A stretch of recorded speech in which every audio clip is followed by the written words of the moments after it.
महमूद बादशाह दरवेश जो थोरो मञियो ऐं पंहिंजे ॻोठ जो रस्तो पुछी रवानो थियो। हलंदे हलंदे आख़िर हिक ॾींहुं पंहिंजे ॻोठ अची पहुतो।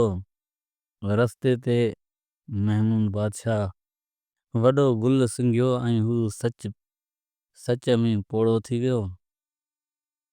जॾहिं ॻोठ पहुतो त सिधो वञी हिकु कुंभार जे घर वटि बीठो ऐं कुंभार सम्झो त ही को वॾो दरवेश आहे। सो हुनजी महिमानी जॾहिं अर्ज़ु कयईं जो हिन ख़ुशीअ सां क़बूल कयो। ऐं मानी टिकी खाइण खां पोइ ख़बरचार हली। कुंभार ॿुधायो त हिकिड़ो सौदागर कीअं बादशाहीअ मां हिकु निहायत सुहिणी शहज़ादी वठी आयो आहे। तिन सां शादी करण थो चाहे पर को बि हिन खे सुठो मुहूर्त नथो मिले। महमूद बादशाह चयो त आऊं वॾो दरवेश आहियां, मूंखे ख़बर आहे त कहिड़ो ॾींहुं सुठो हूंदो आहे ऐं वञी ॿुधाए त आऊं खेसि हिकु सुठो ॾींहुं ॿुधाईंदुसि। जीअं त कुंभार उथियो ऐं जल्दी जल्दी वञी सौदागर वटि पहुतो ऐं वञी खेसि इहो हाल अहिवाल ॿुधाईं। सौदागर यकदमि आलीशान सवारी मोकिली जीअं ते महमूद बादशाह चढ़ी आयो ऐं ॾिठाई त महफ़िल लॻी पई आहे। जी में बादशाह वेठो आहे ऐं दगाबाज़ मामूस वेठो आहे।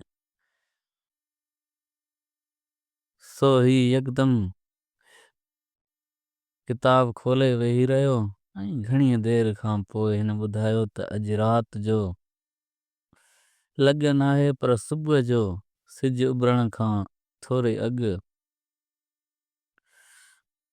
तमामु सुठियूं घड़ियूं आहिनि। उहो वक़्तु ईंदो त आऊं तव्हांखे ॿुधाईंदुसि।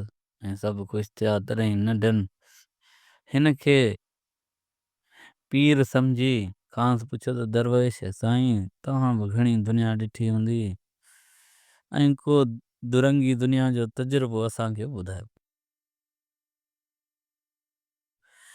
पोइ महमूद बादशाह ॿुधायो ऐं उन्हनि खे चयईं त अबा हाज़िर, तव्हांखे मां ॿुधायां थो पंहिंजी ज़िंदगीअ जो तजुर्बो। ऐं महमूद बादशाह चयो त हिकिड़े मुल्क में हिकिड़ो बादशाह हुकूमत कंदो हो। उहो बादशाह हिकु ॾींहुं रीबारण ते आशिक़ थी पियो ऐं पोइ रीबारण हिन खे पसंदि न कयो। आख़िर हिकु ॾींहुं बादशाह ज़ोरी रीबारण सां शादी कई ऐं उते बादशाह जो वेठो तंहिंखे इहा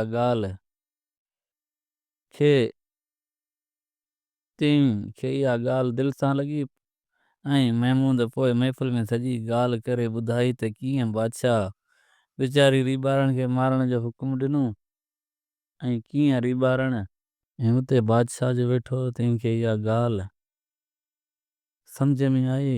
ऐं महमूद पोइ महफ़िल में सॼी ॻाल्हि करे ॿुधाई त कीअं बादशाह वीचारी रीबारण खे मारण जो हुकुम ॾिनो, कीअं रीबारण मौत खां बची ऐं कीअं महमूद बादशाह ॼाओ ऐं कीअं महमूद जे मामे साणस दगा कई।